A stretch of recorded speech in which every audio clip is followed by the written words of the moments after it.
안녕하십니까. 행복한 아침 이재용입니다. 안녕하세요. 정예인입니다. 오늘은 12월 23일 금요일이고요. 오늘 건강 챙기는 행복진료실이 있는데 우리 행복진료실의 주치 선생님들이 특별 처방을 내려줄 겁니다. 기대해 주십시오. 네, 날이 부쩍 추워졌잖아요. 네. 행복 처방 오늘 놓치지 마시기 바라고요. 자, 오늘 가장 먼저 날씨부터 살펴보도록 하겠습니다.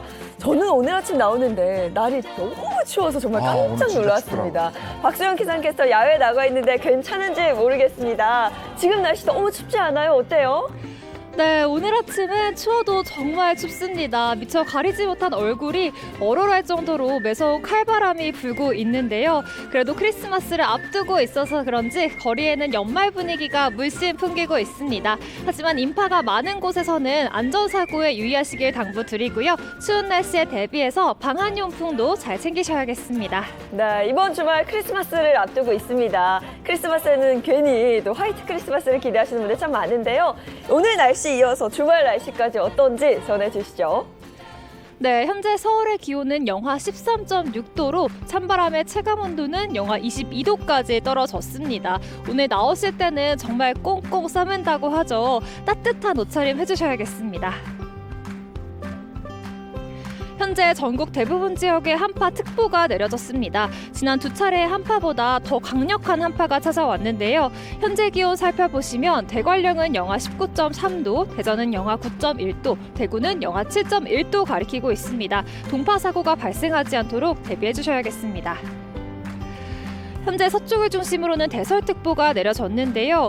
내일까지 제주 산간에는 최대 30cm, 호남에는 20cm의 눈이 더 내리겠습니다. 교통안전과 시설물 피해에 주의하셔야겠습니다.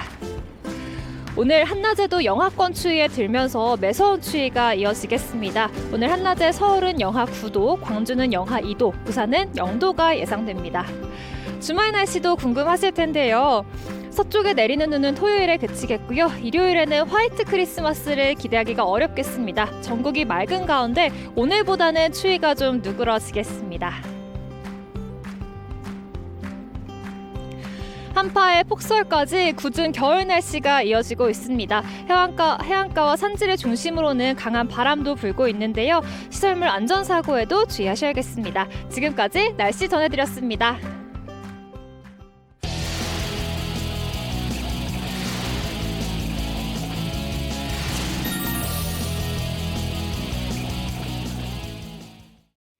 네, 화제 이슈를 발빠르게 전해드리는 모닝 브리핑 순서입니다. 이고은 변호사와 함께합니다. 어서 오세요. 안녕하세요. 네, 첫 번째 이슈부터 전해주시죠. 네, 첫 번째 이슈 40대 여성 무차별 폭행한 중학생들입니다.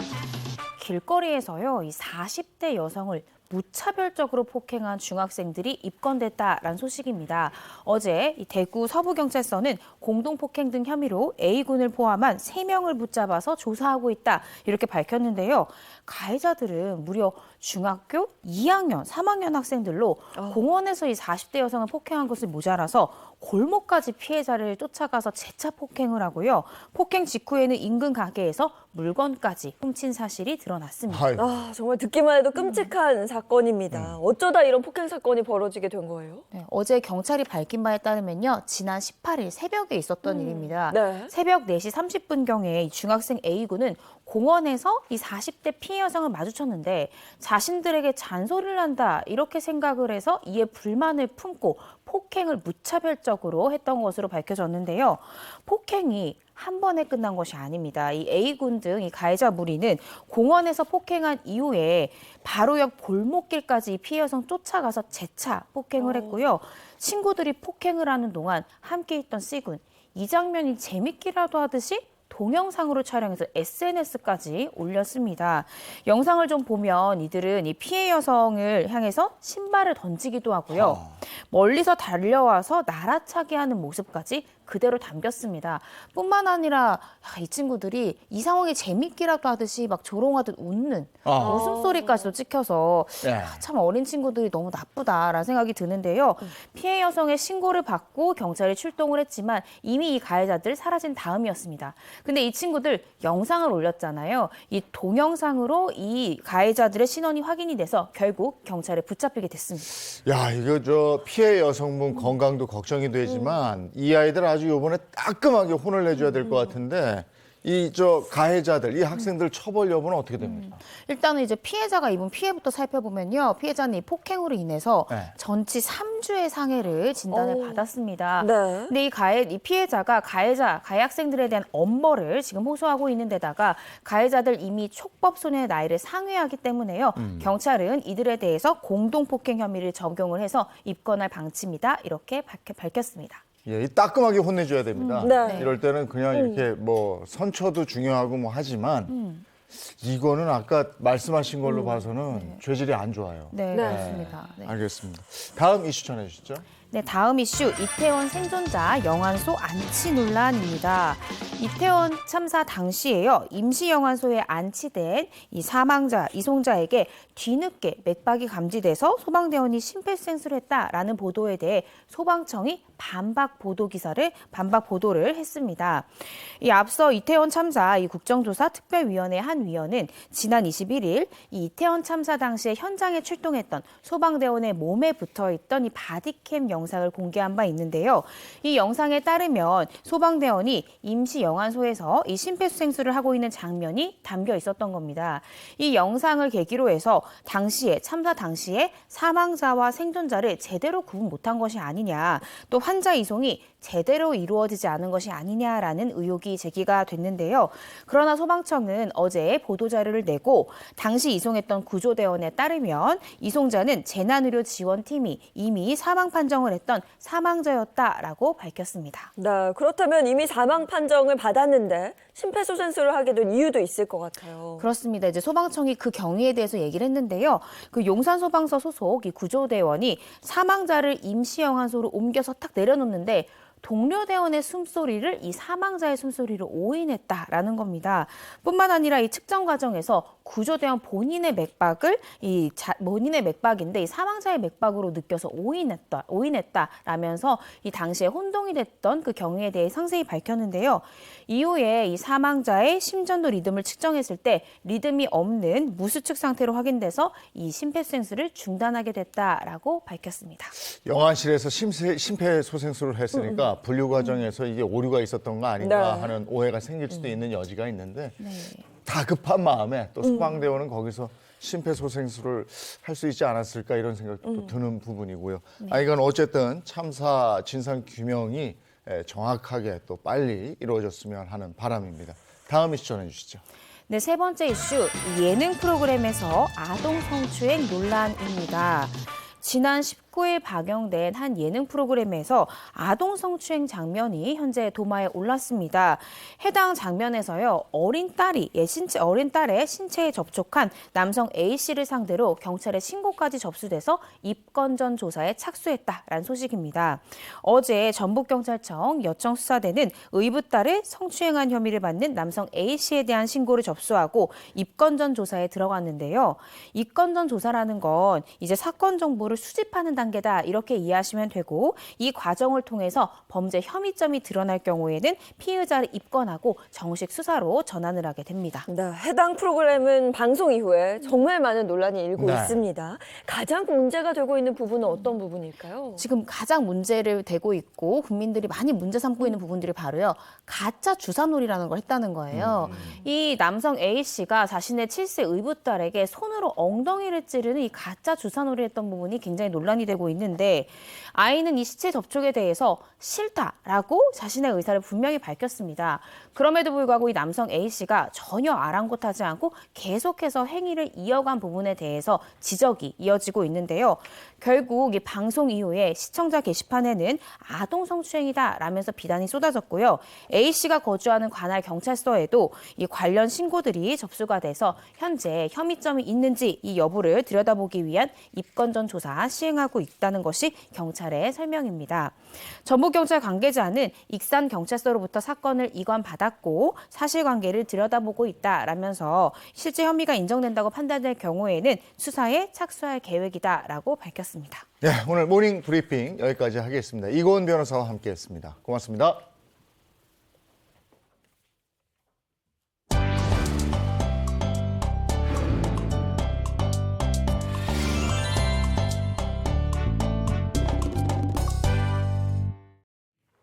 네, 함께 건강 챙겨보는 행복진료실 문을 열겠습니다. 네, 진료 시작에 앞서 든든한 주치의 선생님들부터 소개해드리겠습니다. 장민욱 신경과 교수, 서동주 흉부외과 전문의, 그리고 차윤환 식품생명공학 박사, 모산 한의학 박사입니다. 안녕하세요. 네, 안녕하세요.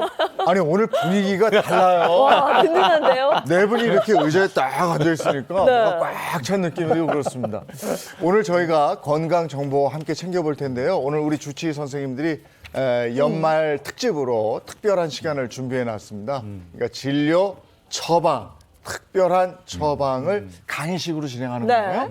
근데 어떤 주제로 할지 그건 우리가 맞춰보죠. 힌트 주세요. 우리 몸속 가장 긴 통로라고 되어 있는데 우리 몸에 통로가 있다면 그 음식물이 지나가는 그쵸, 통로 그쵸. 식도가 아닐까 예, 싶은데요. 맞아요. 근데 이게 가장 길까요? 통로라고 하는 말을 이제 우리가 좀 바꿔서 얘기하면은 관. 근데 우리가 소화기 관. 그러면 이제 이거 곱창이네, 곱창. 네. 그렇죠, 곱창. 소창, 곱창, 대창 뭐 이런 거. 네. 그러니까 이런 데가 아닐까 싶네요, 이게. 네. 가장 긴 통로, 장기, 가장 긴 장기 얘기하는 거죠. 네. 자, 힌트 하나밖에 없나 봐, 오늘. 오늘 하나만. 오늘 바쁜가 봐요. 네. 자, 주제 공개하겠습니다. 네, 행복진료실 오늘의 주제입니다. 연말 특집 행복특강, 수명을 좌우하는 혈관의 경고입니다. 오늘은 닥터 네 분이 예. 앞서 말했듯이 특강을 또 준비해 주셨습니다. 네.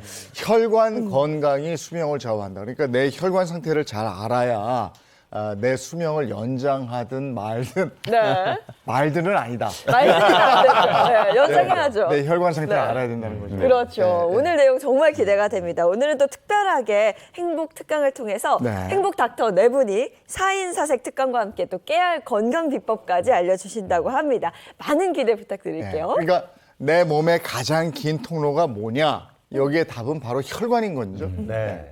네, 맞습니다. 앞서 우리 힌트 나왔을 때 뭐 식도 말씀하셨죠. 뭐 대창 말씀하셨는데요. 식도는 약 25cm 정도가 되고요. 소장이 6에서 7m 정도, 대장이 1에서 1.5m 정도가 됐는데 혈관은 어느 정도냐?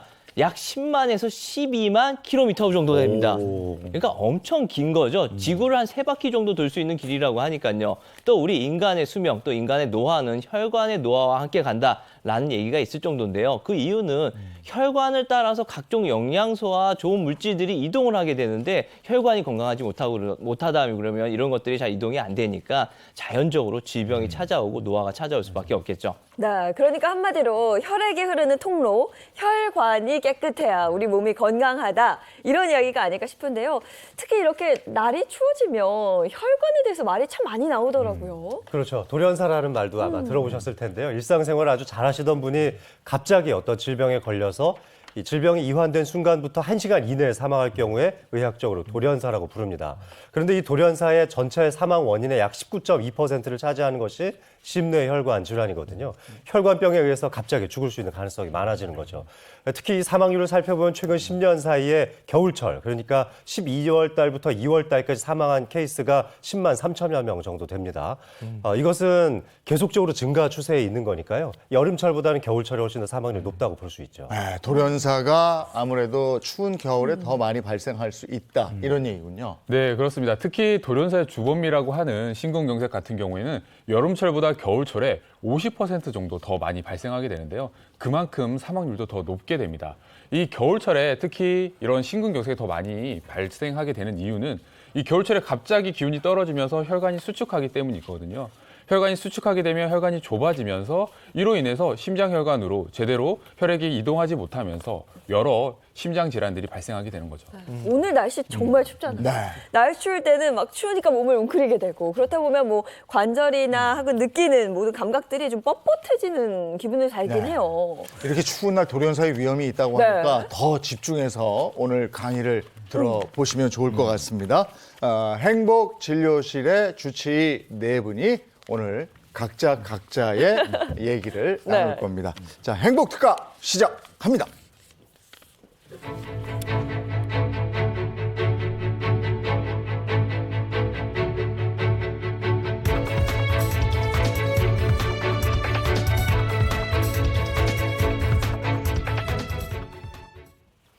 아, 우리 훈남 주치의 선생님. 아니, 어쩜 저렇게 잘 나온 사진만 엮어. 편집 잘해주셔서 고맙습니다.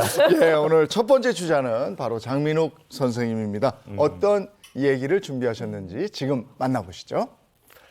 네, 우리가 이 혈관, 우리의 수명을 좌지우지하는 것이 바로 혈관이라고 말씀드렸는데요. 이 혈관이 보내는 경고를 제대로 인식할 수 있다면 혈관 질환으로부터 탈출할 수 있죠. 혈관 질환을 이해하기 위해서 가장 먼저 중요하게 봐야 될 것이 바로 심장의 기능입니다. 이 심장은 하루에도 약 10만 번씩 뛰게 되겠는데요. 하루에 약 7,000리터 정도의 혈액을 전신으로 뿜어줍니다. 그런데 이때 발생되는 이런 많은 혈액량들이 잘 이동하려면 결국 그 이동 통로인 혈관이 건강해야 됩니다. 우리의 혈관 건강을 지키기 위해서 이 혈관의 전체적인 길이를 한번 살펴보면 좋겠는데 지구 3바퀴 정도를 돌 수 있는 12만 킬로미터에 해당하죠. 그런데 혈관 질환이 생기는 것은 어느 한 군데에만 발생하는 것이 아니라 동시다발적으로 생긴다는 것이 더 큰 문제입니다. 바로 일맥상통한다고 하잖아요. 그래서 어느 특정 혈관만을 살펴봤을 때에도 동맥경화가 진행되고 있다면 그것은 그 혈관의 건강 경고가 아니라 내 전신에 있는 혈관의 경고라고 생각해 주시는 게 좋습니다. 그런데 혈관이 망가질 때는 초기에는 별다른 경고 증상이 없습니다. 어느 정도 막혀갈 때까지는 계속 혈액의 흐름이 원만하게 이루어질 수가 있고 특히 젊은 시절에는 혈관의 탄력이 대단히 좋기 때문에 혈관이 어느 정도 막히더라도 그 증상을 인지하기가 어렵습니다. 하지만 30%, 40% 그리고 50% 이상의 혈관이 막히는 수준의 동맥경화가 진행하게 되면 급격하게 혈액의 흐름에 방해가 되게 되고 그때는 어느 날 갑자기 혈관이 막혀서 돌연사할 수 있는 위험도 생길 수가 있죠. 그래서 혈관이 보내는 위험 신호를 미리 알아챌 수 있다면 정말 좋겠는데요. 신경과 전문의로서 또 혈관 질환을 그동안 쭉 다뤄온 전문의로서 제가 이 혈관 건강이 보내는 3가지 경고 증상을 꼽아봤습니다. 이 혈관 건강 신호 첫 번째 신호는요, 바로 혈압의 변화입니다. 네, 혈압이 우리가 잴 때 항상 120에 80, 뭐 130에 85 이런 식으로 혈압을 재게 되는데 사실 혈압은 늘 변합니다. 지금 쟀을 때 그리고 5분 뒤에 제가 저 자리에 앉아서 쟀을 때 혈압은 다시 달라지겠죠. 5분 전에 나와 지금의 나는 계속 달라지니까요. 하지만 이런 변화의 폭이 특별한 신체 활동을 많이 하지 않았는데도 불구하고 20% 이상 혈압의 변동폭이 난다면 혈관이 이미 딱딱해져 있고 혈관의 탄력이 줄어들어 있다는 신호일 수 있습니다. 이렇게 혈압의 변동폭이 크고 또 위쪽 혈압과 아래쪽 혈압의 차이가 굉장히 많이 벌어지기 시작한다면은 혈관이 노화가 됐구나, 이제 동맥경화가 찾아오겠구나라는 신호로 받아들이시고 혈관 건강 체크를 바로 시작하셔야 됩니다. 이 두 번째 혈관 건강이 보내는 신호는 바로 부기입니다. 몸이 많이 붓거나 또 요즘같이 날씨가 많이 추울 때 아마 손발 저림이 심해지실 텐데요. 혈관 전체 길이가 12만 킬로미터라고 말씀드렸는데 이 중에 95%를 차지하는 것이 바로 모세혈관입니다. 이 모세혈관은 주로 말초혈관 쪽에 분포를 하게 되는데요. 그래서 사지 말단 부위에서의 부기나 손발 저림과 같은 증상들이 많이 나타나죠. 그러니까 일맥상통한다는 개념에서 혈관 건강이 어느 한쪽이 나빠지기 시작한다면 전체적인 혈관 건강이 나빠지는 것인데 바로 그것이 가장 말단 부위에 또 가장 많은 분포를 하고 있는 모세혈관에서 나타난다는 뜻입니다. 마지막 3번째 증상은 바로 숨이 차는 증상입니다. 일반적으로 할 수 있는 아주 간단한 신체 활동, 그러니까 계단을 통해서 한두 개 층 정도만 올라갔는데도 숨이 찬다거나 늘상 걸어 다니던 산책로였는데도 조그마한 언덕길을 만나면 숨이 차는 증상이 갑자기 생기기 시작했다면 혹시 내 심장 기능이 안 좋아지는 것은 아닌지 의심해 봐야 됩니다. 심장은 우리의 혈관을 구성하는 가장 큰 기관이라고 볼 수가 있는데요. 이 심장 기능이 떨어졌을 때 내 몸 전신 곳곳으로 산소와 영양분을 공급하지 못하기 때문에 약간의 신체 활동이 증가되어도 바로 숨이 차는 현상이 생길 수 있습니다. 숨이 차면 혹시 천식 아닌가? 폐가 잘못된 것은 아닌가 의심할 수 있지만 심장이 보내는 첫 번째 경고일 수도 있다는 점 꼭 기억해 주셨으면 좋겠습니다. 그런데 사람이 그래요. 막 증상이 너무 심하지 않는 이상 그냥 괜찮아지겠지 하고 넘어가는 경우들이 있더라고요. 그렇기 때문에 장명 선생님이 대비를 강조하시는 것 같은데 아주 특별한 시간을 또 준비하셨죠. 제가 이 혈관 건강에 대한 대비를 얼마나 철저하게 해야 되는지 경고를 좀 보내기 위해서 아주 특별한 두 분께 경고장을 날려드렸어요. 그래서 오늘 그 영상을 좀 준비를 해봤는데요. 네. 네, 한번 보실까요?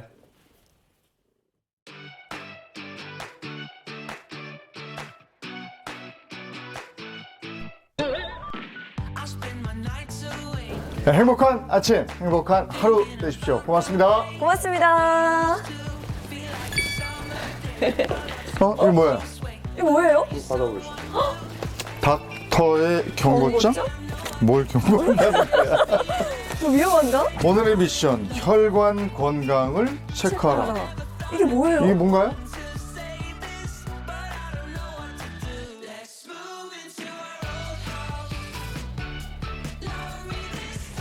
병원이 됐네.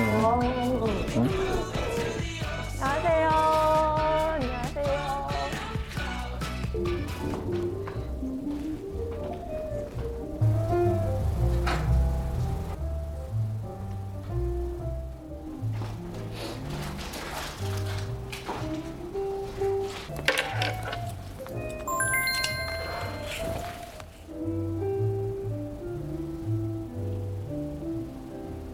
피가 많이 탁해진 것 같아.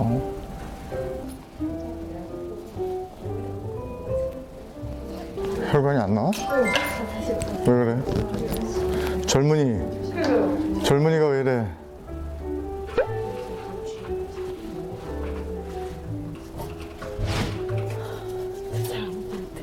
그러네.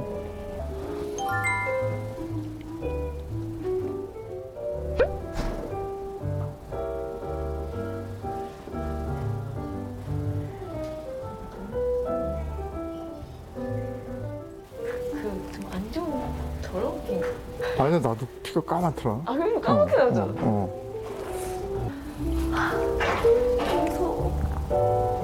이제까지 안 좋았죠? 아니 경동맥 초음파 한다며.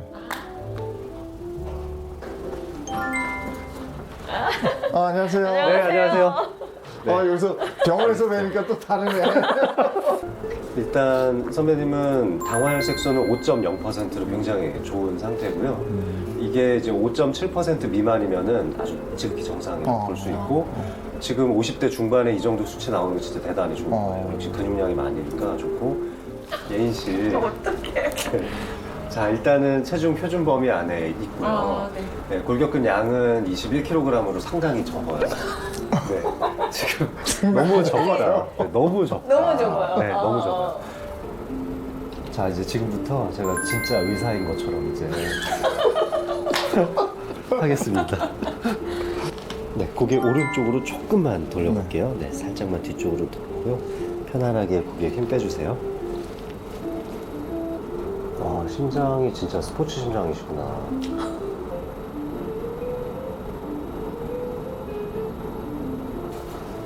이야, 좋다. 감탄. 이야, 괜찮아요? 모르겠습니다. 네. 와, 내 거보다 나은 것 같은데? 감탄사. 네, 오른쪽 한번 보겠습니다. 지난번 건강검진 네. 했을 때 오른쪽 이쪽 한번 해보라고 그랬었는데. 그래요?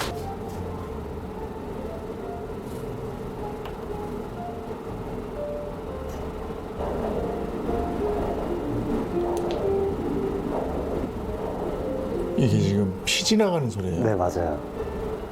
오래 사실 것 같은데요? 장수의 유전자를 가지고 있는 특성이 보여요. 젊은이의 혈관은 얼마나 좋은지. 안 좋을 것 같아서. 가만 있어봐라. 이게.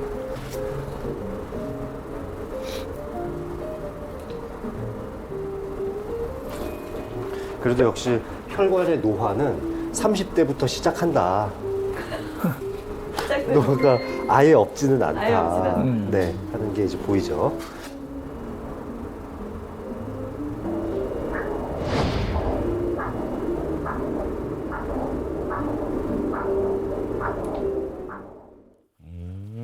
아니 근데 확실히 병원에서 뵈니까 느낌이 다르고요. 네. 또 병원에서 이렇게 검사할 때는 우린 또 긴장이 돼요. 긴장됐어요. 저도 지금 표정 보셨죠? 네. 뭔가 떨리는 마음으로 진료도 받았는데. 그럼 본격적으로 저희 건강이 어떤지 알아보기 전에 우선 경동맥이 뭔지 좀 짚어볼까요? 네, 우리 몸에 있는 모든 혈관이 일맥상통한다. 그리고 그 혈관을 살펴보기 위한 가장 좋은 창구가 바로 경동맥입니다. 이 경동맥은 이 심장에서부터 빠져나오는 첫 번째 혈관이기도 한데요. 그런데 이 혈관을 우리 이 피부 바로 아래쪽에서부터 직접 만지기도 하고 또 살펴볼 수 있으니까 전신 혈관을 지켜보는 데 정말 좋죠. 하루에 심장이 뿜어내는 7,000리터의 혈액 중에서 약 1,400리터가 이 경동맥을 통과하게 됩니다. 굉장히 많은 혈액인데요. 이 경동맥은 우리 몸에 있는 모든 혈관이 마찬가지지만 내막과 중막 그리고 외막으로 이루어져 있습니다. 내막과 중막의 두께를 모두 다 합쳤을 때 이 두께가 1mm를 넘게 된다면 뇌졸중이나 심근경색과 같은 심뇌혈관 질환이 발생될 가능성이 굉장히 높아지는데요. 1mm 이상이면 남성은 약 5배 정도, 여성은 3배 정도 높아진다고 알려져 있습니다. 네, 그러니까 경동맥 초음파로 내막과 중막 사이의 두께를 체크해서 이 심장 질환의 위험성을 체크해 볼 수 있다. 이런 이야기인데요. 검사 결과가 말씀을 듣고 나니까 네. 더 좀 궁금해집니다. 좀 검사 떨리실 것 결과 같은데요. 어떻게 나왔나요? 일단 두 분 MC님들의 검사 결과를 말씀드리기 전에 제가 정상인과 그리고 아주 안 좋으신 분의 사례를 먼저 보여드리겠습니다. 화면에 보시는 것처럼 좌측에 보이는 경우는 이제 대단히 정상적인 혈관의 모습인데요. 우측에 있는 사진은 가운데 아주 불룩하게 튀어나와 있는 음영이 변화된 부분, 네, 그걸 볼 수가 있습니다. 혈관의 안쪽이 거의 50% 이상 좁아진 모습이고요. 안쪽에 플라크가 저렇게 형성되어 있는 걸 살펴볼 수가 있습니다. 자, 그러면 이제 두 분의 MC님들의 혈관 건강이 어떤지 한번 보여드리겠습니다. 먼저 장애인 MC님의 혈관 건강 상태를 한번 살펴볼까요? 두둥. 자, 장애인 MC님의 초음파 검사 결과입니다. 보면은 네, 아까 전에 보셨던 이제 정상인과 굉장히 이제 똑같이 나왔다고 볼 수가 있는데요. 양쪽 혈관 모두 다 공이 약 0.4mm에서 0.5mm 정도의 내중막 두께를 가지고 있습니다. 갓 태어난 신생아를 재도 0.2mm 정도의 내중막 두께를 가지고 있으니까요. 이 정도의 내중막 두께가 있는 것은 이제 30대에 접어든 장애인 MC님에게서는 특별히 나쁜 점은 아닙니다. 하지만 이미 이제 혈관의 노화가 이런 식으로 두꺼워지고 시작되고 있다는 점은 알 수가 있죠. 네. 자, 그런데 이제 이재용 MC님 거. 네, 아까 전에 제가 화면에서는 제 거보다 좋은 것 같다는 말씀 드렸었는데요. 자, 왼쪽에 있는 이재용 MC님의 왼쪽 경동맥은 제 거보다 좋은 결과가 나왔었습니다. 그런데 오른쪽 결과에서 좀 안 좋은 게 있었거든요. 바로 그 결과를 보여드리겠습니다. 있다, 저기. 어쩐지 오른쪽 할 때 말씀이 없으시더라고요. 그러니까 표정이 좀 달라졌거든요. 저기 불룩해. 뭔가 지금 표시가 되어 있는 게 보이시죠? 이재용 MC님의 오른쪽 경동맥 같은 경우는 전체적으로 두께가 0.9mm에서 1.1mm 정도를 차지하고 있었는데요. 이 경동맥 두 개가 갈라지는, 총경동맥이 갈라지는 자리에 1.5mm 정도의 크기의 안정된 형태의 플라크가 있었습니다. 이 플라크의 크기로 인해서 이 지점만을 관측을 했을 때에는 약 25% 정도의 혈관 협착이 있는 것으로 확인이 됐었고요. 이렇게 아까 말씀드렸다시피 1mm가 넘는 혈관의 이 두께가 형성되어 있으면 이제 뇌졸중 발생 위험이 5배 정도 높아질 수 있다고 볼 수 있는 거죠. 제가 이 검사를 한 다음에 지금 결과 보니까 더 여기가 뻣뻣해져요. 이게 바로 이렇게 됩니까? 아, 네. 근데 이제 워낙 운동을 많이 하셨지만 또 여러 차례 큰 수술도 경험을 하셨기 때문에 게다가 고지혈증 수치를 저희가 재보니까 이 한국인 평균 수치, 그러니까 한국인의 권고 수치에는 정상 범위 안에 속하지만 지금처럼 경동맥에 협착이 있을 때에는 조금 더 낮춰야 되는 수치인 것처럼 나오기도 했었습니다. 네. 그러니까 약물 이 정도면 치료하면 뭐 되죠. 약물 치료하면은 충분히 그래요? 좋아질 수 있어요. 네. 수술하고 이런 거 아니죠? 그럴 필요는 없습니다. 50% 이상 줄어들면 수술도 고려해야 되겠지만 지금 수준에서는 이 적절한 약물 치료만을 통해서도 완전히 좋아지게도 해줄 수 있는 만큼 너무 걱정하시지 않으셔도 좋겠습니다. 아유, 그나마 다행이네. 이래서 네. 병원 다녀야 돼요. 네. 아니, 그런데 저는 좀 여기에 있는 저 입장으로서 조금 불만이 있어요. 네. 아니, 저도 이제 같은 5학년인데 좀 저도 데려가면 안 됐나요? 저도 좀 체크해봐야 됐다는 생각이 안 드세요? 근데 궁금한 건 네. 이게 경동맥 이렇게 초음파 같은 경우 뭐 이게 특별히 좀 해봐야 되는 사람이 있거나 네. 해야 되는 뭐 나이가 있거나 이런 좀 특이한 것들이 좀 있을까요? 있습니다. 차 박사님도 검사를 해보셔야 되는 분 중에 한 분이시니까요. 언제든 오시면 제가 아주 성심성의껏 잘 봐드리겠습니다. 먼저 직계 가족 중에 60세 미만의 젊은 나이에 이 심장 질환을 앓으셨던 분들, 그렇죠. 그런 경우라면은 젊은 나이더라도 20, 30대라도 경동맥 초음파를 시작해 보는 것이 좋습니다. 이뿐만 아니라 갱년기를 좀 넘어가고 계시는 연령대라면, 그러니까 40, 50대 정도에 해당된다면 고혈압, 당뇨, 고지혈증, 조금 전에 말씀드렸던 이제 좀 어린 나이에 그런 심뇌혈관 질환에 이완됐던 가족력을 가지신 분들이라든지 아니면 만성 신장 질환을 가지고 계신 분, 또 비만이신 분이요. 네. 이런 분들 중에 제가 지금 말씀드린 것 중에 2개 이상만 해당된다면 이 갱년기가 넘어가는 시점에서 반드시 차 박사님 검사를 해보시는 게 좋겠습니다. 가야 돼요. 네, 그리고 마지막으로 60세가 넘어가는 시점이라면은 그냥 단순한 건강검진 차원에서라도 이 경동맥 초음파를 해보시는 것을 강력하게 추천드리고 싶습니다. 네. 차 박사님 저 같이 가시면 왜냐하면 저는 약 처방 받아야 돼요. 저는 아까 그거 중에 3개가 걸려가지고 가야 될 것 같아요. 네. 알겠습니다. 지금까지 장민욱 선생님이 해주신 우리 행복 특강이었습니다. 장 교수님 고맙습니다. 네, 감사합니다. 네, MC님께 요거를 하나 제가.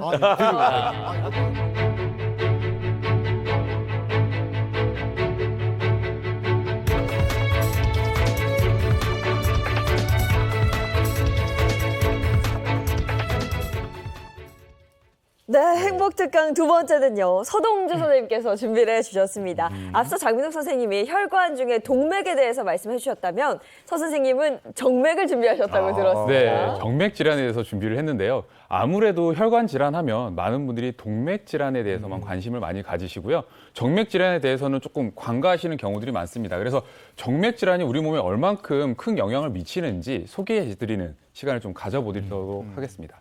첫 번째로 제가 혈관 사진을 하나 준비했는데요. 혈관을 보시게 되면 저희가 보통 동맥, 모세혈관, 정맥 이런 구조로 이루어져 있습니다. 그런데 동맥 질환 같은 경우는 우리 몸에 조직으로 영양소나 산소를 공급하는 역할을 하게 돼요. 그래서 동맥에 질환이 생기게 되면 조직에 이상이 생기면서 급격하게 사실 증상을 악화시키는 경우들이 많습니다. 하지만 정맥 질환 같은 경우는 사실 서서히 증상을 일으키는 경우들이 많은데요. 정맥이 이상이 생기면 사실 동맥, 모세혈관, 정맥 이렇게 네트워크를 이루고 있기 때문에 정맥이 이상이 생기면 차츰차츰 그 주변부에 모세혈관과 동맥 그리고 그 주변에 있는 신경이나 혹은 림프관까지 손상을 일으키는 경우들이 많은데요. 그래서 정맥 질환이 생기게 되면 굉장히 다양한 전신의 이상을 생기는 경우들이 많은데요. 예전에는 뭐 다리가 시리거나 혹은 저림감이 생기거나 혹은 붓는거나 이런 증상들이 생기면 일반적으로 신경에 이상이 생겼다라고 생각하는 경우들이 많았는데요. 현재는 사실 정맥 질환으로 인한 이런 여러 가지 원인으로 이런 증상들이 나타난다라고도 알려져 있죠. 동맥과 정맥이 네트워크처럼 연결이 되어 있다라는 것은 정말 정맥도 신경을 많이 써야 된다는 말일 텐데 근데 어떻게 챙겨야 될지 그 방법은 진짜 모르겠어요. 네, 아마 정맥 건강 챙기기 하면 조금 막막하실 수 있는데요. 정맥 질환 하면 아마 대표적으로 떠올리는 질환이 한번 있을 건데요. 아마 이 질환에 이런 소리가 나는데요. 한번 소리 한번 들어보시죠. 이게 무슨 소리야? 네. 퉁퉁 이런 소리. 뭔가 바람이 새는 소리, 뭔가 물이 새는 소리 이런 느낌이 아닐까요? 피 지나가는 소리인가? 피가 못 그런 지나가는 거예요? 소리인가? 네, 바로 이 소리는요. 대표적인 정맥 질환이죠. 하지정맥류에서 우리가 뭐 일명 피가 역류하는 소리입니다. 네, 저희가 이제 무섭다. 하지정맥류를 진단하기 위해서는 도플러 초음파를 보게 되는데요. 이 도플러 초음파 상에서 혈액이 역류하면 이런 소리가 발생하게 됩니다. 그래요. 와, 소리로 들으니까 무서운데요. 그래. 네, 그래서 예전에는 이 하지정맥류의 고전적인 정의는요. 하지정맥에 돌출되고 늘어난 혈관이 보이는 질환이라고 이제 정의를 내렸습니다. 하지만 근래에는 여러 진단 기술들이 발전되면서 이 정의가 좀 바뀌고 있거든요. 그래서 근래에는 초음파로 이 정맥 혈액에 이 역류가 있는지 유무를 확인해서 이 하지정맥류를 정의하고 있는데요. 그래서 기능적, 구조적인 이상이 있는 경우에 사실 하지정맥류로 진단을 하고 있죠. 그 이유는 정맥 혈관 같은 경우는 다른 혈관과 다르게 판막이라는 구조물이 있습니다. 이 판막이 있어서 중력에 의해서 혈액이 아래쪽으로 쏠리는 것을 막아주는 이 밸브, 이 문의 역할을 하게 되는데요. 그런데 저희가 이 판막 모습을 영상을 하나 준비를 했는데요. 지금 보시면 이 영상을 보시게 되면 초음파 영상인데요. 초음파에 가운데 지금 좀 전에 우리 경동맥 초음파를 봤잖아요. 경동맥 초음파를 봤을 때와 조금 비슷한 모양인데 네. 가운데 약간 볼록한 모양이 한번 오, 보여주실 거예요. 맞아요. 판막 같은 네, 거. 그 볼록한 모양이 있는 구조가 아마 판막이 있는 구조 모양이고요. 자세히 보시면 그 문이 까딱까딱까딱 맞아요. 움직이시는 게 보일 겁니다. 이게 이제 판막이라는 구조물인데요. 여러 원인 때문에 이 판막 구조에 이상이 생기고 이로 인해서 정맥 혈류가 새는 이 역류가 생기면 이 정맥 부전이 발생하고 이 부전이 생김으로써 정맥 압력이 높아지면 여러 사실 증상들이 나타나면서 이제 하지정맥류로 진단이 되게 되는데요. 보통 그런데 문제는요. 이 하지정맥류가 발생률이 진단율이 점점점 높아지고 있다는 건데요. 작년 한 해만 해도 24만 7천 명이 하지정맥류로 진료를 받았습니다. 이게 5년 전이랑 비교했을 때 한 50% 정도 증가를 했거든요. 이게 단순히 하지정맥류가 진단이 많이 생긴 것뿐만 아니라요. 여러 진단도 많이 되고 그리고 이제 많은 분들이 이 하지정맥류에 관심을 가지시면서 이제 진단이 조금 많이 생기는 부분이 있습니다. 그런데 이제 문제는요. 성별로 봤을 때 하지정맥류가 남성보다 여성이 2.17배 정도 높다는 게 문제죠. 네. 여성의 경우에는 임신과 출산을 겪으면서 여러 호르몬 변화를 느끼게 되는데요. 이 호르몬 변화로 인해서 이 정맥의 이게 팽창과 수축이 왔다 갔다 하면서 이 하지정맥류로 발전되는 경우들이 많고요. 특히나 여성의 경우에는 출산을 경험하잖아요. 그래서 임신하게 되면 하지정맥류가 대부분은 생기게 되는데요. 출산 후에 보통 없어지는 경우들이 대다수지만 이 하지정맥류가 남아있는 경우에는 이게 나이가 들면서 노화로 인해서 혈관 탄력이 떨어지게 되면 이 하지정맥류가 더 악화되면서 사실 하지정맥류로 진단되는 경우들이 많죠. 그렇기 때문에 중년 여성의 경우에는 더더욱이나 하지정맥류에 대해서 한번 관심을 가지실 필요가 있는 것이죠. 네. 그러면 하지정맥류 치료는 어떻게 해야 돼요? 네, 우선 하지정맥류 진단부터 좀 설명을 드리면 저희가 도플러 초음파를 하게 되는데요. 도플러 초음파상에서 구조적인 문제가 있는지 또 기능적으로 문제가 있는지를 확인하게 되는데요. 정맥 역류에 이 정맥에 0.5초 이상의 역류가 있는 경우에 저희가 하지정맥류로 진단을 하게 되고요. 그 이후에 이제 치료를 권고하게 됩니다. 제가 보통 하지정맥류 하면 아직까지도 돌출된 혈관이 있는 것만 하지정맥류다라고 생각하시는 경우들이 많아서요. 제가 실제 환자분들을 조금 소개를 해드릴 텐데요. 조금 의외인 환자분도 있을 거예요. 제가 환자분들을 좀 설명을 좀 드리겠습니다. 제가 첫 번째 환자분을 조금 설명을 드리면요. 아마 전형적으로 이런 돌출된 혈관이 있으면 하지정맥류다라고 생각하시는 경우들이 많으세요. 그런데 보통 이렇게 이제 혈관이 튀어나와도 증상이 없어서 그냥 병을 키우시는 경우들이 많은데 이분도 60대 남성분이셨는데요. 이렇게 혈관이 튀어나왔지만 본인은 증상이 없는데 우리가 이제 아내분 손에 끌려서 오신 케이스였어요. 이게 혈관이 튀어나왔는데 보시면 피부 혈관 주변에 습진이 보일 거예요. 매번 가려워서 긁고 피부약을 발라도 또 안 낫는다고 해서 아내분이 혹시 몰라서 방송 보고 오셨다고 하신 케이스였거든요. 그래서 이분도 초음파상 확인했을 때 정맥 역류가 굉장히 심해진 상태였고요. 이게 악화되다 보니까 피부에 이렇게 습진까지 생긴 케이스였습니다. 그래서 수술을 했지만 지금 이 정도까지 혈관이 튀어나온 경우에는 피부 밖에 혈관에 상처를 내고 피부에 상처를 내고 혈관을 긁어내는 시술을 해야 되기 때문에 피부에 약간의 상처는 생겼지만 시술 후에 많이 호전된 케이스였죠. 아마 두 번째 사진을 조금 준비했는데요. 두 번째 사진 같은 경우에는 조금 의외의 케이스다라고 생각하실 수 있어요. 딱 봐도 피부 색깔이 변해서 화상 같아. 네. 그렇죠. 네. 피부에 습진이 있어서 한 2년 전부터 계속 피부과에서 약을 바르고 연고를 바르고 치료를 했는데 호전이 안 되는 거예요. 그래서 뭐 잘 치료한다는 피부과들 혹은 주변 의원들을 여러 군데 다니다가 혹시 혈관 질환일 수 있습니다라고 해서 저한테 오신 케이스였는데요. 이게 하지정맥류가 이렇게 진행이 되다 보면 피부에 습진이 생기고 점점점 사실 심하면 이게 궤양이 생길 수도 있고요. 이렇게 피부 그리고 주변의 지방까지 이렇게 피부에 변화가 생기면서 경화증까지 온 케이스였거든요. 이분 같은 경우도 안쪽에 정맥의 역류가 굉장히 심한 상태여가지고 이제 혈관 내 정맥 폐쇄술을 진행을 했고요. 근데 이 정도까지 진행된 경우에는 제가 6개월 정도 계속 지켜봤지만 피부에 50% 정도밖에 호전이 안 됐습니다. 그렇게 이렇게까지 늦게 오시면 사실 피부 치료에 있어서 조금 더뎌지는 경우가 생길 수 있죠. 네.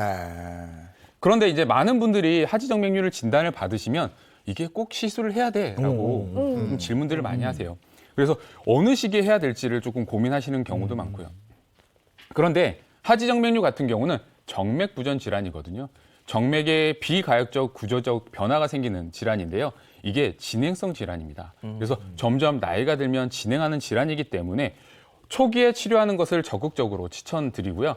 초기에는 그 혈관 하나가 고장이 났다고 하면요. 그 혈관이 고장나면서 진행하면서 주변 혈관들까지 망가뜨릴 수 있기 때문에 그렇게 되면 지금 마지막에 이제 보여드린 사진처럼 습진이 진행되고 피부 경화증까지 발생하게 되면 결국에는 시술을 하더라도 치료가 굉장히 더뎌질 수 있는 부분이 있는 것이죠. 네. 네, 그렇다면 어떤 분들이 하지정맥류에 걸리기 쉬운지 하지정맥류를 부르는 위험한 이 습관들이 어떤 건지 한번 설명을 좀 드리는 시간을 가지도록 하겠습니다. 네, 첫 번째 습관 한번 보여드릴게요. 온도계거든요. 온도계? 근데 하지정맥류와 온도 어떤 상관이 있을까요? 아, 저번에 날씨가 추워지면서 혈관 건강에 안 좋다 뭐 이렇게 얘기했으니까 이게 저 하지정맥류를 부르는 특정 온도가 있는가? 근데 우리가 이제 겨울철에는 추우니까 일반적으로 혈관이 이렇게 수축된다고 많이 알고 있잖아요. 하지정맥류는 반대로 이게 늘어지는 거니까 오히려 온도가 더운데, 그러니까 보일러 막 돌렸을 때 이럴 때 문제가 되는 게 아닌가 이런 생각도 좀 해봅니다. 네, 온도계가 의미하는 하지정맥류를 부르는 최악의 습관. 정답은 뭐예요, 서동 선생님? 네, 이 하지정맥류를 부르는 최악의 습관 첫 번째는요, 바로 높은 온도에 노출되는 겁니다. 그래서 여름철에 이 하지정맥류 환자분들이 더 늘어나게 되는데요. 그렇다고 겨울철에도 적은 게 아닙니다. 우리가 난방 기구들 많이 활용하잖아요. 특히나 장판이나 이런 부분들 많이 쓰다 보니까 사실 그런 뜨거운 환경에 오래 노출되면 혈관이 이렇게 팽창되면서 하지정맥류가 더 심해지는 경우가 있죠. 온도와 높은 온도, 관련이 찜질 뭐 이런 거하고도 그치, 그치. 관련돼. 네. 찜질. 찜질, 그렇죠. 그래서 하지정맥류를 관리하기 위해서 족욕이나 반신욕을 하시는 분들이 많으신데요. 이때 일부 혈액순환이 되면서 증상 완화에는 도움이 되지만 이게 너무 뜨거운 온도에 오랫동안 노출되게 되면 이 하지정맥류를 악화시키는 이제 방법일 수 있죠. 그렇군요. 네. 간과하기 쉬운 이 하지정맥류, 정맥 질환의 위험성에 대해서 서동주 선생님과 함께 알아봤습니다. 선생님 고맙습니다.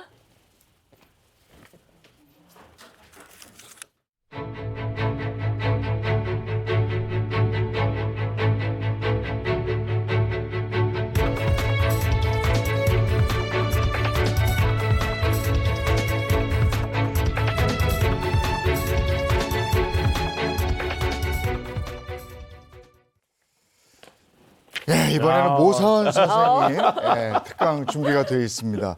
네. 치핵도 혈관 질환이다 이런 내용입니다. 네, 앞서서 우리가 이제 동맥 질환, 정맥 질환에 대해서 얘기를 나눠봤는데요.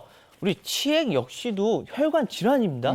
일단 우리 몸에 혈관이 집에 안 나는 곳이 없죠. 안 지나가는 곳이 없잖아요. 네. 앞서서 그리고 동정맥 질환에 대해서 다 얘기를 했는데 항문은 재밌는 게요. 이 두 가지를 모두 다 아우르고 있습니다. 모두 다 아우르고 있어요. 그러면 도대체 저 친구가 나와서 무슨 얘기를 하는 걸까? 단순히 항문에 치핵이 생기는 건데 이게 혈관 질환이라고 이런 얘기들 많이 하십니다. 그래서 제가 모형을 좀 준비해 봤는데요. 앞서 요 모형에 보시면 일단은 치핵에 대해서 오늘 얘기를 할 거라서 치핵이 뭔지에 대해서 말씀드릴게요. 여기 항문 쪽에 보면 이렇게 보라색으로 주머니처럼 생긴 것들이 생겼죠. 네. 이게 이 치상선을 기준으로 해서 안쪽에 생긴 걸 우리가 내치핵이라고 하고 바깥쪽에 생긴 거를 외치핵이라고 합니다. 그중에서도 오늘 저는 외치핵에 대해서 말씀드릴 건데 이렇게만 봐도 아직은 저게 왜 혈관이라는 거야? 이런 생각을 드실 것 같아서 다른 모형을 하나 더 준비했는데 이 모형을 보시면 이제 좀 이해가 되실 거예요. 이 모형 안쪽에 보시면 치핵 쪽에 파란색으로 가득 차 있는 게 보이실 겁니다. 네. 파란색 점점들이 이 파란색 점점들이 모두 정맥 혈관입니다. 항문에는 항문 정맥총이라는 것이 존재를 하고요. 이 항문 정맥총에 문제가 생겨서 부풀어 오르기 시작하는 거를 치핵이라고 그러고 우리 환자를 봤을 때 너무 아파서 네. 진짜 이건 난 치핵이 생겼는데 아파서 난 병원 안 가고 못 베기겠다 하는 게 혈전성 외치액입니다. 벌써 혈전성 이름에 외치. 예. 혈전이 들어갔잖아요. 그렇죠. 아니, 환자분들이 찾아와서 나는 와, 왜 이렇게 더러운 병에 걸렸어. 원장 미안해. 막 이런 얘기 하시는데요. 저는 이런 환자분들한테 꼭 얘기해 줍니다. 어머니, 이 혈전이 머리에 가서 걸렸어 봐. 그럼 뇌졸중이야. 심장에 가서 걸렸어 봐. 심근경색이야. 나한테 온 게 다행인 줄 알아. 이렇게 얘기를 해주거든요. 일리 있다. 아니, 진짜 그러네요. 이 혈전 덩어리가 항문에 와서 걸려줬으니 얼마나 고마운 거예요. 여기서 제거를 했으니 더 이상 다른 곳에 가서 문제가 생길 리는 없잖아요. 근데 아까 전에 우리 장민욱 교수님께서 일맥상통한다고 그랬죠. 여기서 처리됐다고 그래서 사실 내 몸에 있는 모든 혈전들이나 이런 것들이 없어진 건 아니니까 치액이 생겼으면 아, 나 혈관 쪽이 좀 안 좋을 수 있구나 생각을 하고 앞으로 더 주의를 해 주셔야 됩니다. 아니 네. 치질도 혈관 질환이라는 걸 생각해 본 적은 없는데 이게 치질이라는 게 뭐 최근에 생긴 병은 아니잖아요. 아니죠. 예전부터 쭉 있었던 건데 이걸 어떻게 치료했습니까? 예전부터 있었고요. 우리 대표적으로 좀 우리 임금님 중에서도 있었습니다. 정조 임금님. 그리고 프랑스의 뭐 루이 14세나 나폴레옹 역시도 이 치질로 고생을 했다라는 기록이 남아 있을 정도예요. 그리고 동의보감에 보면요. 우리 치질에 대한 기록이 약 200여 가지가 있거든요. 치료법만 해도 한 270여 가지가 됩니다. 우리 환자분들이 사실 한의원에 와서 제일 많이 물어보는 게 아, 한의원에서 치료했을 때 이 치질이 날 수 있는 거야? 이 말씀 진짜 많이 하시거든요. 그러면 저는 얘기를 하질 않아요. 그냥 동의보감을 갖고 옵니다. 동의보감을 갖고 와서 한 장 딱 펴주고 네. 1179페이지를 딱 펴줘요. 거기에 딱 써 있습니다. 후문, 항문에 관련된 정리다라고 나와 있고 첫 번째가 치질 지인이라고 그래서 치질의 원인. 어머님한테 얘기해요. 어머니 봐봐. 예전부터 있던 질환이고 치료했어 예전에도 이렇게 말씀을 드리면서 치료를 시작을 하게 되는데 사실 그 안에서 270여 가지가 있다고는 하지만 우리가 좀 유용할 수 있을 거라는 거는 세 가지 정도밖에 안 돼요. 모든 걸 다 이용할 수는 없고 또 저는 요 치질을 볼 때 좀 이런 얘기를 하면 죄송하긴 한데 앞으로 치질 환자가 더 많아지면 많아졌지 적어질 거라 생각하지 않습니다. 근데 이미 치질 한 해 건수 치료되는 게 한 60여만 건이거든요. 그중에서 수술하는 게 20여만 건이 됩니다. 20만 건이나 수술을 하고 있어요, 1년에. 근데 앞으로 이거보다도 더 많아질 거라고 저는 생각을 하는데 그 이유는 왜냐하면 당뇨병 환자가 점점 늘어나고 있기 때문에. 당뇨하고. 네. 우리 당뇨는 이미 30세 이상 유병률이 13.8% 정도가 되고요. 천만 시대라고도 얘기를 하잖아요. 네. 당뇨 천만 시대. 그리고 2021년도에 당뇨로 지출된 한 해 당뇨 치료 비용이 3조 2천억 원 정도가 된다고 합니다. 그러니까 어마어마하게 많은 환자들이 당뇨로 치료를 받고 있는데 저는 사실 그 뉴스를 보면서 되게 웃었어요. 아, 앞으로 나는 굶은 일이 없겠구나. 아니, 당뇨 환자가 이렇게 많아진다라는 건 혈관 질환이 많아졌다라는 얘기고 네. 그만큼 사실 날 찾아오는 환자들이 이제 많아질 수밖에 없겠구나라고 생각을 했습니다. 왜 그러냐 하면 당뇨가 있으면 혈액이 끈적끈적해져 있을 것이고 그렇게 되면 혈관 내피에 상처도 많을 것이고 그러다 보면 혈전 잘 생기고요. 네. 혈전성 외치액 생겨서 저를 찾아올 수밖에 없습니다. 근데 당뇨랑 그러니까 지금 뭔가 이런 치질이나 네. 이런 걸 연결시키는 경우는 많지 않을 것 같은데 네. 아마 보시면서 아, 혈관이다 보니 그럴 수 있겠구나. 이렇게 생각하실 것 같습니다. 근데 아까 말씀이 동의보감에 전해오는 치료법이 200여 200여 가지가 가지. 있다고 그랬는데 그중에서 어떤 치료를 해야 되는지 그게 또 궁금해지네요. 그 중에서도 저 이제 오늘 세 가지 정도를 들고 나왔는데요. 우선 혈전성 외치액 엄청 아프다고 그랬잖아요. 네. 이게 어느 정도냐 그러면은 사실 준비를 좀 사진으로 보여드렸으면 좋았을 텐데 아침부터 우리가 항문을 보여드릴 수는 없고 예를 들어드릴게요. 우리가 엉덩이를 보면 사람은 누구나 이렇게 볼기짝 두 개만 있어야 되잖아요. 네. 혈전성 외치액으로 찾아오는 사람들은요. 엉덩이가 4개가 돼서 원래 엉덩이가 있고 그 사이에 부어가지고 이 주먹만한 거 2개가 껴서 오는 사람들이 있어요. 아이고. 얼마나 아프겠어요. 네. 이거 견딜 수가 없습니다. 그러니까 가서 그 아픈 수술도 하는 거고 나와서 아픈 치료 시술도 다 받으시게 되는 건데 이렇게 엉덩이가 4개가 될 정도로 아파졌을 때 병원까지는 걸어와야 될 거 아니에요. 네. 걸어올 수 있게끔 해주는 진통 혈자리를 준비해봤습니다. 혈자리. 네. 진통이 혈자리. 제일 중요하죠. 밤에도 갑자기 아파져요. 그리고 이 혈전성 외치액은 혈전으로 인해 생기는 거잖아요. 서서히 진행되는 게 아니라요. 나 어저께까진 괜찮았는데 하루아침에 갑자기 생기게 됩니다. 갑자기 생겨서 너무 아플 때 기억해 두시면, 우리 엉덩이 쪽 아플 때 기억해 두시면 좋은 혈자리, 바로 위중혈입니다. 다리 쪽에 위치를 하고 있고요. 위중혈은 무릎 뒤에 오금 쪽에 위치를 하고 있습니다. 오금 쪽에 이렇게 앉은 상태에서 내 항문이 너무 아프다 할 때 이 위중혈을 뾰족한 볼펜 같은 걸 이용해 주셔도 좋고요. 우리 한의원에 나오시게 되면 이 자리에 일부러 막 피를 냅니다. 그러니까 좀 압력을 낮춰주는 거죠. 네. 네. 피를 내 가지고 우리 골반 쪽에 어떤 걸려 있는 압력을 전체적으로 줄여주는 대표적인 혈자리가 되겠는데요.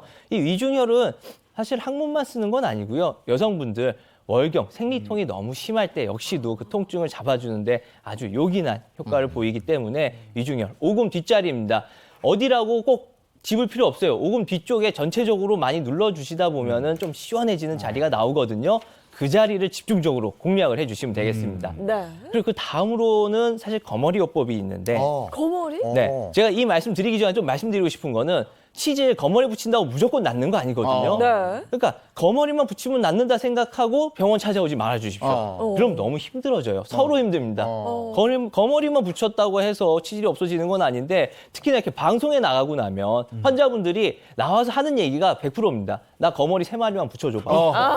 본인이 다 얘기를 해요. 나 거머리 붙이러 왔으니까 오늘 거머리 한 5마리만 합시다. 근데 절대 그렇지 않다라는 거. 거머리를 붙이는 이유는 사실 딴 게 아닙니다. 압력이 걸려 있고 아까 정맥이 막 팽창돼 있는 거 보셨잖아요. 그 거머리를 붙여서 그 부분에 피를 빼내니까 압력이 떨어져서 좀 덜 아프게 되는 거고, 또 거머리를 붙였을 때 좀 재미를 볼 수 있을 만한 환자군은 임신했을 때, 임신으로 인해 생긴 치액일 때는 사실 어떤 치료법들이 달리 없어요. 그 순간 통증을 좀 줄이기 위해서 할 수 있는 게 바로 이 거머리가 되겠습니다. 네. 근데 이거는 의료용 거머리라는 거. 그냥 막 거머리? 이러시면 안 거머리. 된다는 거. 네. 그리고 전문의와 상담을 한 후에 하시라는 거. 네. 병원 가서 하셔야 돼요. 그럼요. 집에서 막 하시면 안 됩니다. 예. 네, 감사합니다. 그리고 세 번째로 준비한 게 좌욕팩인데요. 사실 이제 내 항문 쪽에 문제가 생겼고 피가 나기 시작하면 제일 먼저 하는 게 누구나 좌욕입니다. 항문이 아파도 그렇고 좌욕을 하게 되는데, 이때 대부분 그냥 따뜻한 물만 가지고 하시는 분들도 많고요. 조금 신경 썼다 그러면 소금 넣어서 많이 하시더라고요. 그 이유도 그냥 소독을 위주로 많이 생각을 하시는데요. 좀 기억해 주셔야 될 게, 사실 치질은 더러워서 생기는 병이 절대 아닙니다. 그러니까 깨끗하게 닦는다고만 해서 낫는 것도 아니고, 또 좌욕만 한다고 해서 치액이 없어지는 건 절대 아닙니다. 제가 근데 여기서 이제 좌욕을 말씀드리고 싶은 이유는, 좌욕을 했을 때 피가 초반에 좀 났을 때 지혈이 아주 드라마틱하게 되는 약재들이 있거든요. 오늘 제가 소개시켜드릴 약재는 괴화와 괴각이라는 약재입니다. 사실 이 두 약재 속에 들어있는 이 루틴이라는 성분이 출혈을 잡아주는데 엄청나게 요긴하게 많이 사용이 되고 있는 한약재예요. 오죽하면 예전에 이 루틴이라는 성분이 출혈을 잘 잡아주니까 뇌출혈에도 이게 효과가 있지 않을까 해서 뇌졸중 관련돼서도 엄청나게 연구를 많이 했어요. 근데 애석하게도 루틴은 이 뇌혈관에는 크게 작용을 하지 않더라고요. 근데 항문혈관에는 엄청나게 좋은 작용을 하거든요. 그 중에서도 사실 괴화가 가장 효과가 좋습니다.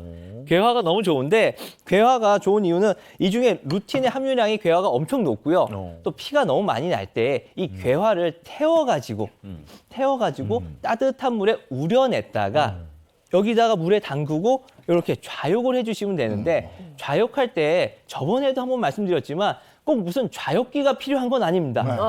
세수대야만 있으면 돼요. 내 엉덩이가 담길 만큼의 물만 들어갈 수 있으면 그걸로 충분하니까 좌욕하실 때 다른 것들 아무것도 생각하지 마시고 이제는 괴화와 괴각 이것만 생각해 주십시오. 네. 피 날 때 괴화, 괴각을 이용한 좌욕을 해주신다고 그러면 며칠만 있으면 아물게 될 거고요. 아물지 않는다. 그럼 빨리 의료기관에 찾아가시면 됩니다. 더 이상 좌욕하면서 시간 끌지 마십시오. 그리고 치에 걸렸을 때 사실 대부분 뭐 약국 가서 연고 바르고 약 먹는다 다들 많이 생각하시는데요. 시간 끌지 마시고 좀 빨리 와서 이 고통에서 벗어날 수 있었으면 좋겠습니다. 네, 괴하와 괴곽을 그럼 비율은 어느 정도인지 한 번 더 마지막으로 짚어주시면. 비율은요 사실 5대5로 놓으면 됐고요. 그다음에 뭐 피가 좀 더 많이 난다 싶으면 괴화의 비율을 좀 더 높여갖고 괴화 7에 괴각 3 정도 넣어주시면 아주 좋겠습니다. 네, 알겠습니다. 한 방으로 치핵 잡는 법 알려주신 모사원 선생님의 특강이었습니다. 고맙습니다. 고맙습니다.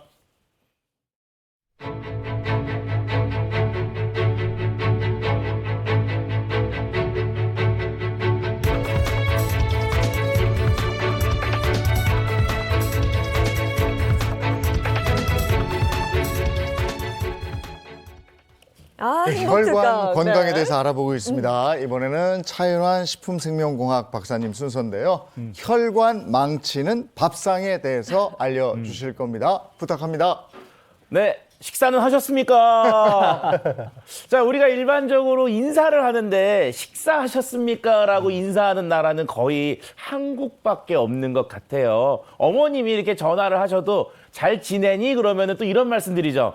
밥은 먹고 지내요. 네. 그럼 어떤 의미죠, 이게? 잘 지낸다. 이렇게 한국 사람들은 정말 이 먹는 거에는 진심, 이렇게 진심이 민족이 없는 게 바로 한국인이 아닌가 생각이 듭니다. 자, 그런데 우리가 오늘 혈관에 대한 이야기를 하는데 먹는 게 매우 중요한 이유는 자, 식사들을 하세요. 그리고 꿀떡 삼키면 다 넣었다 생각을 하시거든요. 그런데 아닙니다. 그 음식물들이 소화되고 흡수가 되면 어디로 들어가느냐? 바로 혈관으로 들어가고 혈액으로 들어가거든요. 결과적으로 먹는 건 내 혈관, 혈액에 직접적인 영향을 미치게 되는 거죠. 자, 그런데 음식은 하루에 몇 번 드시죠? 3번. 세 번. 아유, 착하다. 우리가 야식도 먹고 간식도 먹고 하면 일반적으로 한 5번씩 번 드신다고 먹죠. 생각하면 네. 365일이면요 거의 1년에 이게 뭐 몇천 번씩을 먹게 된다는 거죠. 결과적으로 우리가 음식을 통해서 혈관, 혈액에 지속적인 스트레스를 줄 수도 있고 지속적인 어떤 힐링을 줄 수 있기 때문에 먹는 게 혈관에 매우 중요하다는 말씀을 첫 번째로 드리고 싶고요. 아까 말씀드린 것처럼 먹는 게 중요한 게 아니고 뭐예요? 혈관에 넣는 게 중요하다. 요거 일단 기억을 좀 해주십시오. 자, 그래서 제가 오늘 준비한 거는 혈관 망치는 밥상에 대한 이야기를 준비했는데요. 자, 앞에 보시면 제가 판넬을 준비했어요. 자, 내용은 뭐냐면요. 혈관 건강을 망치는 혈관 악마가 있고요. 두 번째는 건강 챙겨줄 수 있는 혈관 천사가 있는데 자, 우리가 일반적으로 먹는 식단 등에서 이런 것들이 있다는 얘기예요. 네. 자, 일단 이 중에서 뭐가 먼저 보고 싶으세요? 저 악마. 그렇죠. 악마. 이 망치는 나쁜 거. 것부터 좀 없애야 될 거 아니에요? 자, 나쁜 거의 정체가 여기 있습니다. 자, 아니 이거는 악마의 나쁜 밥상이 좋은데? 아니라 그냥 한국인의 밥상 아니에요? 된장찌개, 계란말이, 그 다음에 저쪽에 있는 게, 소세지. 소세지 반찬. 소세지 반찬이 네. 조금 있고요. 뭐 네. 이제 김치나 젓갈류들이 네. 있어요. 젓갈이 짜서 그런가? 그 정도는 괜찮지 않을까요? 자, 이런 거 딱 보면 이제 이런 생각을 하십니다. 이거 그냥 우리 밥상인데 제가 말씀드리고 싶은 첫 번째 음식 한 가지가 나쁜 경우는 없답니다. 그러니까 우리가 뭔가 좋다, 뭔가 나쁘다 그러면 좋은 것만 자꾸 먹으려고 그러고 나쁜 거 무조건 안 먹으려고 하는데 결국 우리의 건강에 영향을 주는 건 전체적인 이 팀, 밥상이 중요하다는 얘기인데요. 자, 얼핏 보면 굉장히 좋은 밥상이고 세계적으로 이렇게 드리면 건강 밥상이구나. 한국인들은 역시 건강하게 잘 챙겨 먹는다라고 하는데 한국 사람들의 그 밥상에서 정말 혈관에 나쁜 영양소 하나가 들어있는데 그 영양소의 정체는 바로 나트. 나트륨이에요. 자, 이거는 다 이해하시죠? 네. 네. 자, 왜 그러느냐? 우리가 일반적으로 김치도 짜고요. 네. 젓갈도 짜고요. 그다음에 된장찌개도 짜고요. 짜요. 뭐 김치찌개 짜면 짤수록 더 좋아하고 아시잖아요. 보글보글 끓여서 졸이면 졸일수록 맛은 더 좋아진다는 맞아. 거. 맞아요. 네, 이게 한국 사람들이 이 밥이라고 하는 흰 쌀밥이라고 하는 것을 토대로 해서 먹기 때문에 나트륨이 좀 많은 음식들, 그런 반찬들을 선호하는 밥상을 가지고 있습니다. 자, 여기에 만약에요.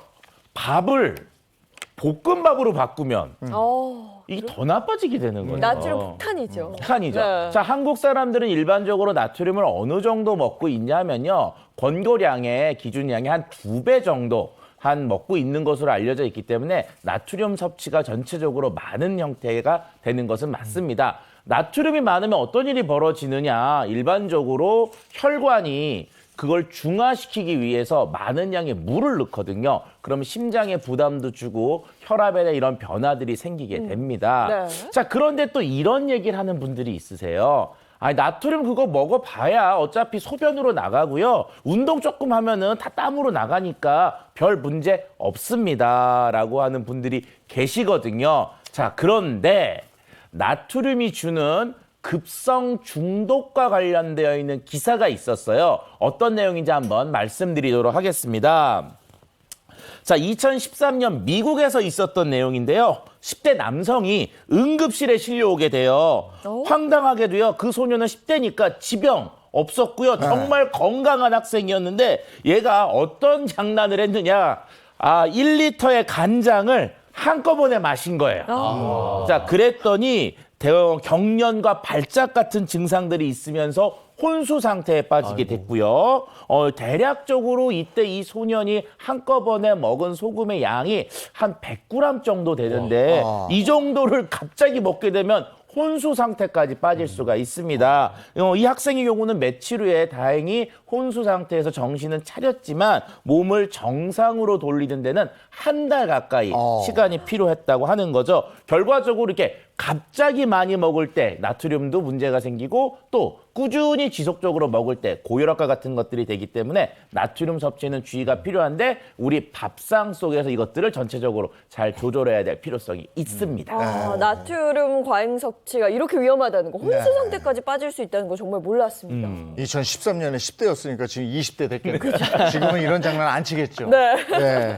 그럼 혈관 건강 챙겨줄 천사 같은 밥상도 한번 봐야죠. 그렇죠. 이제 악마가 있다 그러면 천사가 있습니다. 자, 건강 챙겨줄 혈관 천사는 바로 역시. 요런 아이고 이게 떨어지네요, 자꾸. 네.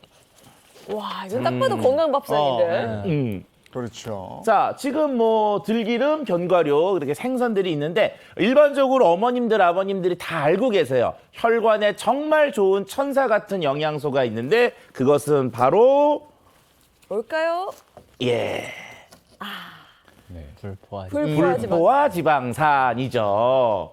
자, 일반적으로 이 불포화 지방산은 우리 몸에서 만들어지지 않는 지방산들 중에서 중요한 것들을 3가지 정도 해서 필수 지방산이라고 얘기를 하는데 이런 지방산들이 우리 몸에 들어오게 되면요. 나쁜 콜레스테롤을 줄여주고 좋은 콜레스테롤을 늘려줍니다. 아울러 혈관도 넓혀주고 그다음에 혈소판 생성 등을 막아주는 특성이 있기 때문에 결과적으로 혈관에 이상한 것들이 떡지 붙는 것들을 좀 막아주는 특성이 있어서 불포화 지방산은 혈관에 좋다라고 우리가 일반적으로 알고 계시죠. 자, 그리고 이런 불포화 지방산이 풍부하게 들어있는 것들이 바로 저런 기름, 들기름과 같은 것들, 그다음에 견과류, 생선류들이 있어서 저것들 식탁 위에 올리면 좋겠구나라고 생각을 하시는 경우가 많습니다. 그렇죠?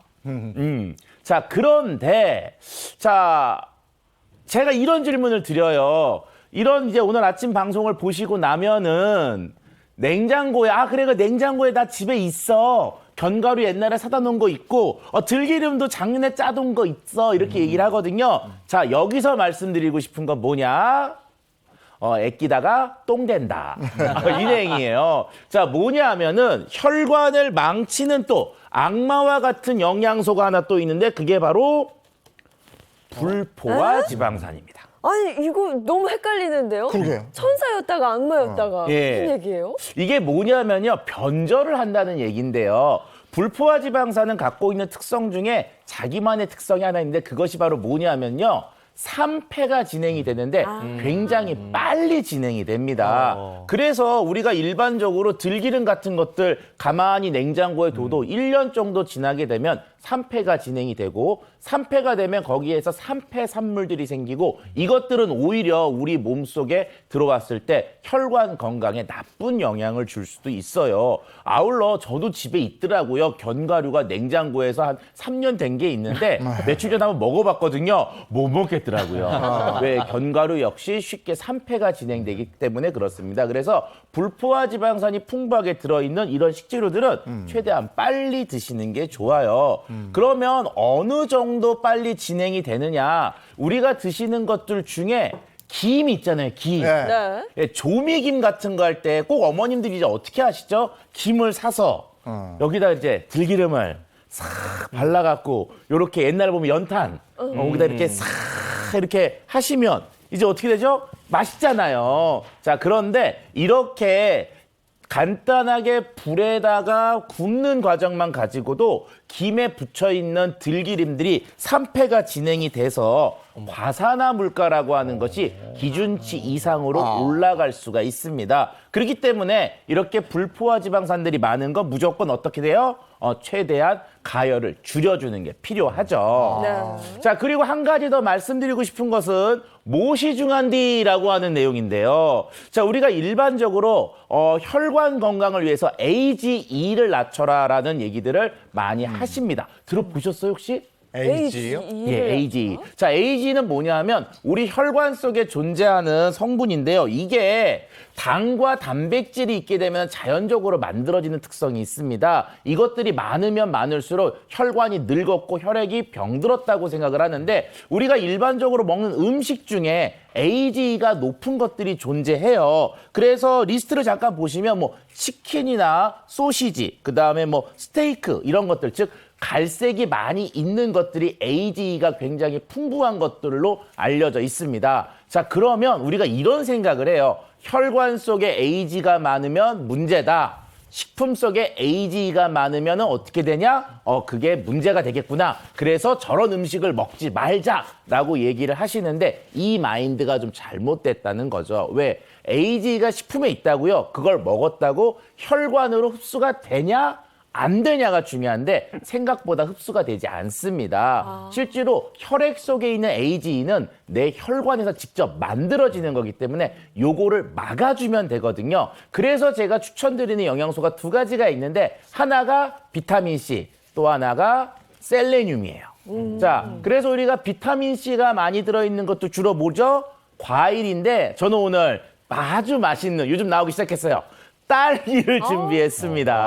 자, 비타민C 섭취를 위해서 딸기 좀 드셔주시고요. 그 다음에 셀레늄은 역시 옛날부터 많이 알려져 있던 브라질럽. 자, 요런 것들을 틈틈이 챙겨 주시게 되면은 아까 뭐 치킨, 소세지 안 먹어도 된다. 이게 아니라 얘네들에 있는 영양소들이 내 혈관으로 들어와서 내 몸속에 AGE가 만들어지는 것을 막아주니까 요런 영양소들을 좀 섭취하시는 것이 혈관 건강에는 도움이 되겠습니다. 맛있다. 근데 앞에 준비해주신 딸기가 네. 너무 맛있네요. 선생님들은 안 드렸네. 우리 너무 먹고 싶은데 지금. 방송 끝나고 이야, 맛있습니다. 브라질 너시랑 딸기를 함께 드시면 너무 좋을 것 같아요. 달고 고소합니다. 혈관 건강을 위해서 뭐 음식을 잘 먹는 것도 중요하지만 어떻게 먹느냐도 맞아요. 상당히 중요하겠다는 생각이 듭니다. 차윤은 박사님 고맙습니다. 감사합니다. 뭐 더 안 줘요? 끝난 거예요? 자, 그러면 오늘 강의한 내용을 네. 우리가 차근하게 한번 복습을 해봐야죠. 자, 화면 한번 주십시오.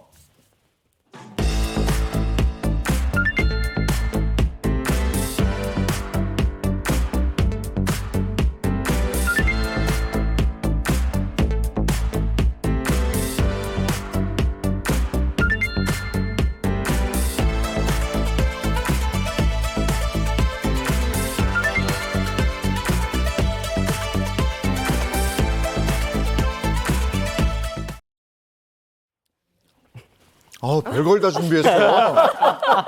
내일 모레 크리스마스라고 또 이렇게 산타 모자를. 예. 네. 야, 또 이건 몰랐네. 뭐 이렇게 삐뚤게 썼냐. 그런데 머리에 안 들어가요. 아동용인가 봐요. 좀 큰 것 좀 XX 라지 주지 이게. 아니 오늘 그 저희가 크리스마스 특집 이런 네. 식으로 우리 네 분 선생님들의 특강을 들어봤는데 야 정말 강의 잘하시네. 그러니까요. 귀에 쏙쏙 들어오는 강의. 깜짝 놀랐어. 깜짝 놀랐어. 종종 이런 시간을 좀 가져봐야 되겠다 네. 이런 생각이 네. 들고요. 혈관 건강의 모든 것에 대해서 오늘 정말 제대로 파악할 수 있는 시간이 네. 아니었나 싶습니다. 마지막으로 요거 하나씩 더 당부하고 싶다 뭐 그런 얘기가 있다면 좀 들려주시죠. 네, 이 많은 분들이 이 정맥 질환에 대해서 조금 위험성을 좀 간과하시는 경우들이 많습니다. 그래서 병을 키워서 치료를 못 하시는 경우들이 많은데요. 오늘 이 시간 조금 정맥 질환에서 조금 알고 가시고 병을 키우지 않는 시간이 됐으면 좋겠습니다. 일단 경동맥뿐만 아니라 이제 전신에 있는 동맥 질환을 잘 다루기 위해서는 혈압 조절이 정말 필수적인데요.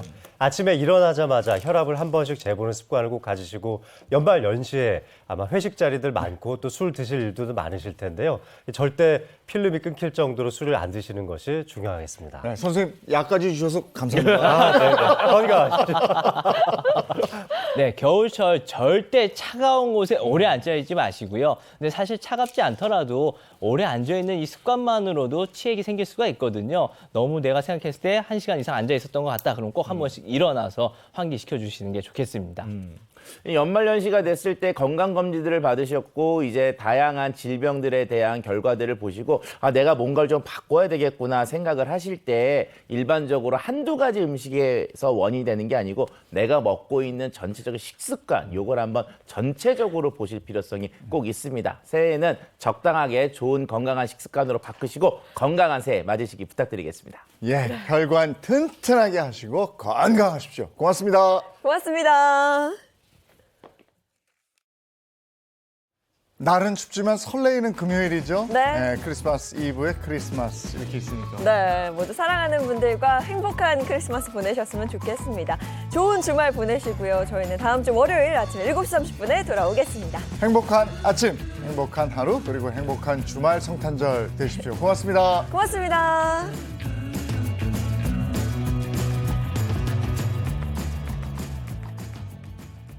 채널 A